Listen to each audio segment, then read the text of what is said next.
considérant qu'il résulte de tout ce qui précède que le candidat Alassane Ouattara ne réunit pas toutes les exigences légales pour être candidat à l'élection présidentielle 2000 et qu'en conséquence, il importe de ne pas faire figurer ses noms et prénoms sur la liste définitive des candidats à la dite élection. Que la dite décision n'a pas manqué en son temps et même aujourd'hui encore de susciter dans le pays.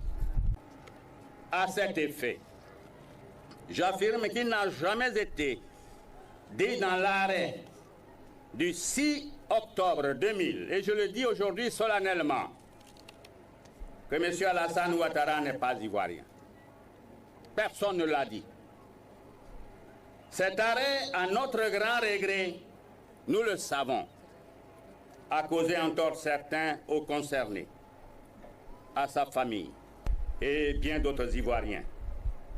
Je voudrais ici solennellement m'en excuser pour tout le désagrément que cela a pu causer durant toute cette période à ce jour.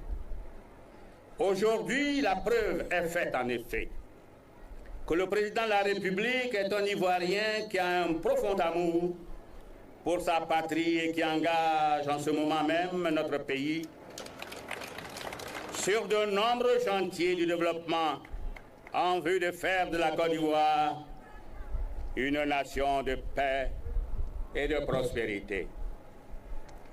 Aussi voudrais-je porter à la connaissance de mes collègues ce qui précède et recommander fermement que l'honorabilité du président de la République soit rétablie au plan judiciaire. Je me tiens, je le réclame ici, je le proclame solennellement à la disposition de la nation entière pour y contribuer. Il n'est donc, et je le répète, l'ombre d'aucun doute que l'acte juridictionnel concerné n'avait dénié d'aucune manière la nationalité ivoirienne au candidat Alassane Ouattara. Quand j'ai vu les journaux là, hier, je dis mais les gars, mais il n'a rien à foutre. Tu vois, c'est lui. C'est pas bien quoi, tu vois, non hein? C'est lui. Il était poussé par l'ancien pouvoir, tu vois. Bon, comme on dit, il faut pardonner, comme nous sommes à la période de réconciliation. Si on peut, c'est de lui pardonner, tu vois. Il était trop méchant à l'égard de notre président Alassane Ouattara, tu vois. Je me suis dit, donc nos hommes politiques là, se foutent des Ivoiriens. Ce monsieur, fondamentalement, est ivoirien et on nous a toujours fait croire qu'il ne l'est pas. Et voici où ça a conduit la Côte d'Ivoire.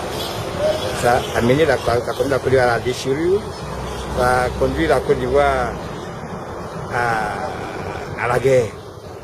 Et comme le Oufou nous l'a dit, il est plus facile de faire la guerre que de faire la paix. Et il nous a toujours conseillé de ne jamais opter pour la guerre. Mais pour nos besoins personnels, pour nos intérêts personnels, on a sacrifié l'intérêt de la Côte d'Ivoire. Et aujourd'hui, la vérité sort. Nous sommes à l'ère de la réconciliation, mais ces personnes doivent passer au jugement. Si nous devons leur pardonner cela, on va leur pardonner, mais après que la justice soit prononcée. Voilà. En tant que magistrat qui a siégé au Conseil constitutionnel pendant des années, et ce qu'il a dit devant tout le monde, aujourd'hui il se redit, c'est qu'il n'est pas digne d'occuper le poste qu'il avait eu auparavant. Donc aujourd'hui, bon, vraiment, tous les Ivoiriens ont les yeux sur lui. On est sur lui pour ce qu'il a dit. Il se contredit. Il se contredit. Il ne sait pas si c'est une pression au niveau du gouvernement actuel, ou bien, bon, c'est ses parents qui l'obligent, ou bien il prétend un poste quelque part. Donc, ce qu'il a dit, bon, vraiment, ça n'engage que lui seul. Vraiment, moi-même, je ne le comprends pas. Et puis, bon, lui-même, intérieurement, il sait que ce qu'il dit le condamne. Donc, il n'a qu'à essayer de revoir sa copie. Sinon, c'est pas normal. Merci. Oui, je donne raison à le président Koné sincèrement, on doit répondre. Mais Koné n'était pas seul. Tia Koné n'était pas seul. Cour suprême, c'est un groupe de personnes. Donc s'il y a un défaut, ce n'est pas Tia Koné. C'est le mouvement là, qu'ils étaient ensemble. C'est eux à l'ensemble du pouvoir qui ont berné la nation. C'est tout. Merci. C'est un collège qui prend une décision. Et c'est un collège qui a une solidarité imbriquée. Donc, dès l'instant où M. Tia Koné vient sur la place publique pour dire oui, c'est ma décision que je l'assume entièrement, ça veut dire que quelque part, il y a eu un manquement dans les modalités de prise de cette décision. Le deuxième élément de la gravité de l'intervention de M. Tia Koné, c'est qu'un juge ne commente jamais sa décision. Donc, dès l'instant où M. Tia Koné prend celui de commenter sa décision et prend celui d'endosser seul une décision qui a été rendue à la suite d'une délibération d'un collège, il y a un manquement tellement grave, ou du moins deux manquements tellement graves, que cela mérite qu'on y réfléchisse profondément pour savoir où va la politique.